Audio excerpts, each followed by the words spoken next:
Welcome back everybody to a brand new video on the channel. Today we are back with another episode of Sky Factory, and in today's episode of Sky Factory we actually accomplished some pretty cool stuff. First of all, we go ahead and upgrade our guns, and then we go ahead and make a custom weapon which is actually pretty powerful. So if you guys do enjoy the episode, be sure to hit it with a like and subscribe if you guys are new, because we actually upload content like this on the channel all the time. So if you guys enjoy this video, I'm sure you guys will enjoy all the other videos that I upload on this channel. But other than that, let's just hop straight into the video. So hopping straight back into another episode of Sky Factory here, guys. It's been a week since we last recorded Sky Factory, so I've got a couple things to go over. And one of those first things will probably be what's in my inventory right here. And you guys are probably wondering, what is it? When did I get it? How is it here? What does it do? Well, I'm here to answer all of those questions really quickly for you. And basically the way we got them is we did a trade. I gave Biffle some of the legendary pieces from the black market, but since he didn't have any money, he just gave me this instead. Now, what this is, you guys may have already seen it on his video, but if I go ahead and place this thing down, right click it with my personal shrinking device, this is our own personal little world. And trust me, it's pretty awesome. And here we are. So what this is it's basically my own pocket dimension, my own little world inside a box. So that big block, I'm now shrunk down inside of it, and I can add whatever I want in here. For some reason, I have 2 overworld cakes, so I can add some overworld cakes inside this little world itself. And then to leave it, all I need to do is go ahead and click on the personal device, and I can get straight back out. And here we are. We are back on my world. Now, again, I have a couple things to go over at the beginning of this episode. That was the first thing, you know, I thought you guys might be a little bit interested in seeing what that thing actually does, and it definitely opens up a lot of possibilities for the future if you want to make a world inside a world inside a world, or even have like an inventory inside a world, or something like that. I don't know. What do you guys think I should do with that? Let me know with a comment down below. But for the meantime, I'm just gonna go ahead and throw it in there with all of this other stuff that I don't know why I have. Get my portal gun on me, but everything else can go in there. But yeah, the other thing I wanted to quickly go over in the intro of this video here was that my weapons and stuff can actually be upgraded a lot more than I thought they could initially. So that's what we're gonna be doing today. As you guys can tell by the title and thumbnail, we're making our own custom swords and weapons and stuff that are gonna be pretty powerful in Tinkers. But first things first, I want to upgrade the weapons that I already have. Okay, so I did a little bit of research, and basically the way this thing works is this is not that good for the weapon here. The best thing to have here would be the Dithelium one, which we had earlier, the Dithelium Focusing Matrix. So we go ahead and put that back in there. But that is not it. We go ahead and do that, and then what's next is pretty awesome. So you guys know how we normally play Minecraft, you know, you get an enchant table and stuff. Well, the cool thing with the enchant table is you can actually enchant these rifles just like you could enchant anything else. So that's what we're gonna go ahead and do now. We're gonna make an enchant table for the first time ever on Sky Factory, which I think I have done at all so far in this series, which is kind of crazy to think. But yeah, now let's go ahead and just get everything that we need to make ourselves a level 30 enchant table. Okay, so I went ahead and made this manufactory, which allowed me to turn all my rotten flesh into leather, and we have a lot of rotten flesh from down there, so that should be too much of a problem now. But hey, let me go ahead and make up some books here with what we got from that, and see how many books we can actually make, because I feel like we can make a lot more paper. So hey, let's just make a lot more paper here, and see exactly how many books we can make. Let's see.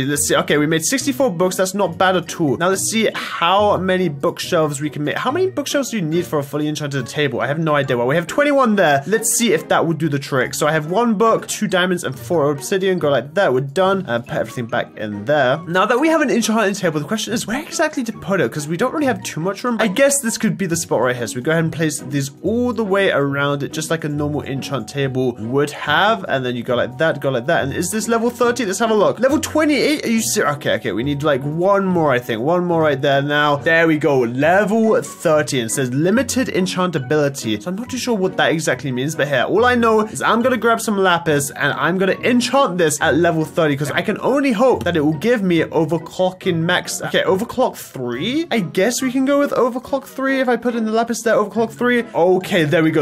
So I think this is just 1 under what the normal overclocking is here. Let's see how many overclocks there are. So yeah, it goes overclock 1, overclock 2, overclock 3, and overclock 4. So this is overclock 3, but not overclock 4. We might have to wait until we get to overclock 4. But hey, let's see how much stronger this thing actually is now. So let's go ahead and shoot it and see how fast we can do it.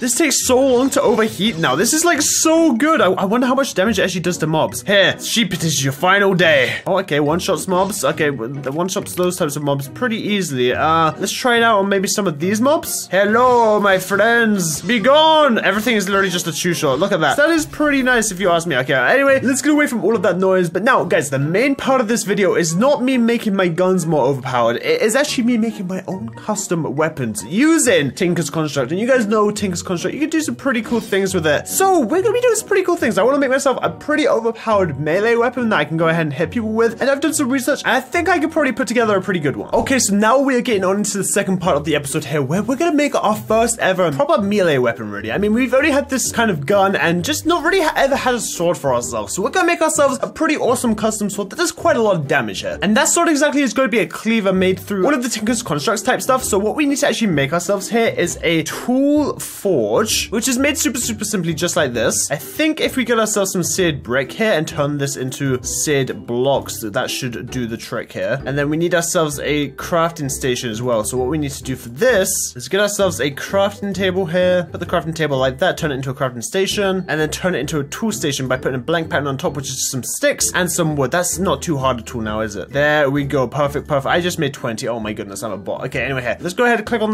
that. We make one of those just like that. And then we go ahead and click on this, click on that. That should make that. And there we go. We have a tool forge, exactly what we need to start making this cleaver here. So I'm going to go ahead and place it just right here because I think this just seems right. So if I click on here, you guys can see we need 2 tough tool rods, a large sword blade, and a large plate. The 4 pieces that we're actually going to be using are quite interesting because I'm going to be making my large blade out of supremium, which as you guys know, we've been, oh my goodness, I thought I was gonna say we've been generating over here. I didn't know we've actually been generating this much, but oh boy, that's quite a lot. And I actually hooked it up to our storage system. So if I actually go in here and go for our crystal, click on this right here, and then just go through each stage of this, I should be able to make a bunch of this endlessly, pretty much. Yeah. Okay, it's just taking it from the inventory on the other side of the island here. Oh my goodness, it literally starts lagging how strong this is. That's crazy. Okay, well, let's go ahead and get rid of that then, and then let's go ahead and make ourselves some of the orange stuff as well. If I put a few more stacks of that in there, that should do the trick. Go like that, go like that. Okay, there we go. We've got quite a lot of this orange stuff now. Look at it just fly through. That's crazy how quickly it goes through. And then I put the orange stuff into blue stuff, and then we pretty much have endless supplies of it all, really. Like, at this point, we have a lot of everything. If I go ahead and put all this in here, you guys can see if I go to my chest back over here, because I'm guessing that's where it's all gone. Yeah, look at all of this inferium we have. Then we have some supremium that I got earlier, some prudentium, some supremium essence. We've literally got all the kind of things we could ever need here. So for this exact large sword blade, we're gonna be needing 8 ingots of supremium. And the way you make ingots of supremium is go ahead and you make a normal superium ingot, and then you make it into a supremium ingot by putting some premium essence on it. But initially what we're gonna need is some iron and some prosperity shards, which we actually have quite a few of in here. Now we have 64, and I think we can make a bunch more by putting all of these together in a crafting table, if I'm not mistaken. Oh yeah, we just used these. I forgot. So I just go like that with those. We should be able to make, and there we go, 42 more. So now if I get some iron ingots, just go ahead and get 32, for example, cover it all in these prosperity shards, we should be able to make ourselves some base essence ingots. There we go. Perfect. So now that we have 32 of these, I'm going to take some inferium ingots, some inferium essence, some prodigium essence, whatever that is, some super essence, some orange essence, and of course the supremium essence itself. And now what we should be able to do is turn these into supremium ingots just by putting them through this process here. So it goes from the lighter one to, wait, no, it goes from this one to the green one, I believe. Yeah, there we go. Then we go to those green ingots, and then we go from the green ingots to the orange ingots, and then we go from the orange ingots all the way to the blue ones, and then from the blue ones we get some red ones, just like that. There we go. We have 9 supremium ingots. That is literally all we really need. Actually, we only need 8 of them, so everything else can go all back into this storage system right there. There we go. Now, before I do this, I am actually going to need to grab myself a large sword blade cast, which we make using, I think it's the paper one here. Okay, I think what we're going to need to do now is actually make a stencil table, which if we go ahead and put this down, yeah, we can go ahead and put a blank pattern in there to get ourselves hands on the large sword blade pattern. And then I think we need to get ourselves a part builder here, which is pretty easy by just going like this and then putting another blank pattern on top of that. And then once we have the part builder, we just put the large sword blade in there. And if we get ourselves some paper along with a little bit of gold, we should be able to go ahead and use that large sword blade pattern with paper to get ourselves this large paper sword blade here. And then if we go ahead and place this into this right here, fill this bad boy up with some gold. I'm hoping this gold doesn't mix with anything, but now we wait for this gold to smelt and we can make ourselves a cast and then smelt up the supremium and get ourselves a large supremium blade. This thing's gonna be pretty awesome. Okay, so now I can pour this out here and it should do exactly how I want it to here. Perfect. So now we just have this cast right here. You guys see this large blade sword cast, and now we go ahead and put the supremium ingots in here, and these things are gonna take a little bit longer to smelt up, but once they do, we can just pour it out and get the first piece of the puzzle, the large supremium blade. Now while that is smelting smelting up, I think I want to go ahead and get my hands on the other things which I'm going to be needing, which is going to be this malunium large plate. And for that, we're going to need to get ourselves some cobalt, which we got earlier, and we need to get ourselves some iodite. So we need this from the nether. So I'm going to go ahead and grab my giant's pickaxe because I'm pretty sure this thing can actually mine it for some reason. Oh, wait, no, it's the party pickaxe. I'm stupid. We need the party pickaxe, which should be in here, I believe. There's my party pickaxe. I was looking for this everywhere. Okay, wait, is this smelted up now? Oh, it is smelted up. Okay, so if I put the molten supremium here, pour it out, this should make us a molten supremium blade. Waiting for it, waiting for it. Oh, the perfect amount. There we go. And now it's just going to be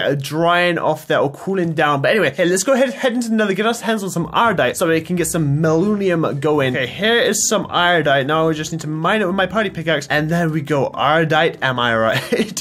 What kind of achievements even are these anymore? But here, I just need to go ahead and fly around, get a little bit more. And once we have a little bit more, we can just go back into the overworld and get it smelted. Okay, now this should, there we go. Our supremium large sword blade. Perfect, perfect, perfect. Now let me go ahead and grab a little bit more sugarcane. And now we're going to need to make the large tool, the tough tool rod pattern. There we go. And now if I put the tough tool rod pattern in here, you can go ahead and make one of those. And then let's get some more gold smelting. Oh, actually, I still have some left over. So I can just pop that out, put the large tool pattern in there, have that smelt up. And then the last pattern we're going to need is the tough, not the tough tool rod. What is it? The large plate pattern. So if we go ahead and put that in there, now we just need a little bit more paper, get the large plate. And we're almost there on making this weapon. Trust me, it's going to be worth it. Okay. So now we have all that. Now all I need to really do here is I think, yeah, I already have some cobalt in here. So if I just put some iodite in here, I wonder what will happen to the cobalt. I have a feeling they're gonna mix together and make malunium or whatever it's called. Malunium? I think that's what it's called. I'm not too sure. I might be wrong, guys. I might be wrong. But once this smelt, it should in fact mix with the cobalt. Okay, there we go. It mixed up with the cobalt and became malunium. And now I just need to go ahead and pour it out in there. And this should make the second part of the puzzle here. Waiting for, oh wait, do we still need more? Okay, what else do we need more of? I think we need more iodite, right? Oh no, it's still mixing. Pour it out some more maybe. Will this be enough? Ah, there we go. Okay, perfect. So now that should be good. And we are, I think it's still mixing together, right? The cobalt and the iodite. Okay, yeah, so we only have 2 more ingots of cobalt left, meaning I might need to add a little bit more in here. So I'm just gonna add a little bit more because we still need a cobalt tough tool rod. And then we're also gonna need ourselves a hard carbon tough tool rod. Okay, but there we go. We have the second piece right there. Now I'm gonna swap this one out for the tough tool rod plate. And I guess we could start pouring cobalt, see how much we can get out of it. Oh, we might have enough. Oh no, we have just about halfway. So yeah, once this is finished smelting, we should have more than enough than we need. Okay, there we go. We have the rest of the cobalt. Now this should be able to finish off right here. There we go, perfect. Now that is progressing. Now the last thing we're gonna need is a hard carbon tough tool rod. Here we go. That is a mouthful. A hard carbon tough tool rod. Try saying that 5 times fast. But here we go like this, and the way you alloy this is molten diamond with liquefied coal. So we're gonna need some diamonds and coal. It shouldn't be too hard. We definitely have a lot of that. Okay, so now let's go ahead and throw in some coal in here. Let's throw in some diamonds. Oh my god, these diamonds are gonna take so long to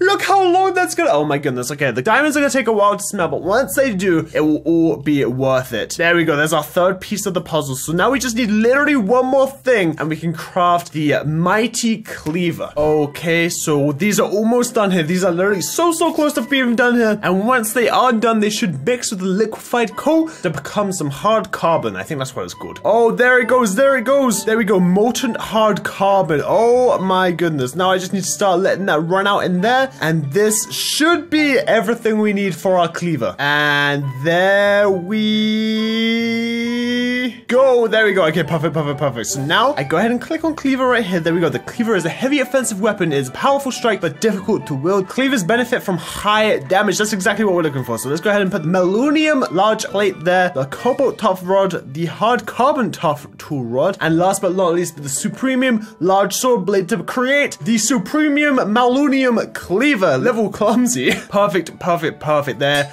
we go. Now, you guys might be like, hey, Henry, that is actually not strong. You know, this thing only has 23 attack damage. Although that is quite a lot, it is not crazy strong just yet. But just you guys wait. First of all, look how awesome this thing looks compared to like any normal sword. Like, it's twice the size and it's literally massive. And it's purple and red. Like, chicken, you're gone. It's over 20 attack damage, looks like. And also, I've had something running over here that might just help us out make this thing a little bit stronger. And right here, I have a lot of quartz, right? I have a lot of quartz. So I'm just gonna go ahead and take some of that quartz, bring it over to my tool forge right here. And if I put my supremium melonium cleaver here, put some quartz in here, you guys can see that this will up the damage by, first of all, 1 point there. So there we go. Get it up once, and then we can get it up another point up to 26. And then last but not least, up to 27. And that is all we can do. I think we can actually add more modifiers. Hold on. I believe the way you do this is you can add more modifiers by doing, I think it's diamonds? I can't exactly remember how you do it, but I think it's something like this, right? Or maybe it's like a nether star or something. There's definitely something you could add to it to add another modifier or whatever. But for now, this thing is pretty powerful, if I do say so myself. I mean, look at it. And if I go ahead and tag this pig, oh, okay, that was kind of embarrassing. I didn't wait for it to fully recharge, okay? That's why it didn't do too well there. But look at this pig, gone in the matter of a swing of my sword. And it also looks like its XP is like going up. So I wonder what happens if we let that hit 500. Wait, I think it might increase the damage even more. Hey, let's have a look. Watch this thing go up. Wait, is it going up? Why is it not going up from this? Hold up. Why is it not going? Do I have to kill things to go make it go up? I mean, we could definitely do that with the amount of mobs spawning up here. I don't think that's going to be too much of a problem. Goodbye, Mr. Steve. Goodbye. Get out of here, sir. Thank you very much for the XP. I think we might actually be better off going to the nether, because that seems like there's a lot of mobs spawning up there. Oh, we just one-shot a wither skeleton like it was absolutely nothing, and we are flying up this XP here. Okay. Oh, we are 350 XP. We're only 150 away now. Wait, did we actually just get a wither skeleton? Yeah, we just got a wither skeleton to go from there. Easy peasy, lemon squeezy. Hey, give me your skull, mister. Give me your skull. Oh, thank you. Thank you for giving me your skull. And we are literally only 23 away. I think one more kill should do the trick here. Wither skeleton, say goodbye. And also give me another skull. Oh, no, it's one more. This will be the kill right here. Say goodbye, Galactos. There we go. You begin to feel comfortable handling the supremium melonium cleaver? Dang, what does that mean? So I actually think that brought up the attack damage just a little bit, and we can do it again to bring it up even more and level it up even more. So I think the more we level up this sword, the stronger it actually gets. So that is pretty awesome. If you ask me, I think that's going to be pretty awesome in the long term here. And look at it. We can literally go around and literally one-shot almost every mob there, as long as it's fully charged, that is. Look at this blaze, gone. Look at this wither skeleton, gone. Look at this robot, almost gone. But yeah, most things at one shots, and this sword, it's going to be pretty fun to use in the future. But yeah, if you guys did enjoy this episode, be sure to go ahead and hit a like. Comment down below what your favorite part of the episode was, and as always, leave down any comment suggestions what I should do for future episodes. But other than that, I hope you guys did all enjoy. I'll see you guys all again next time. Peace.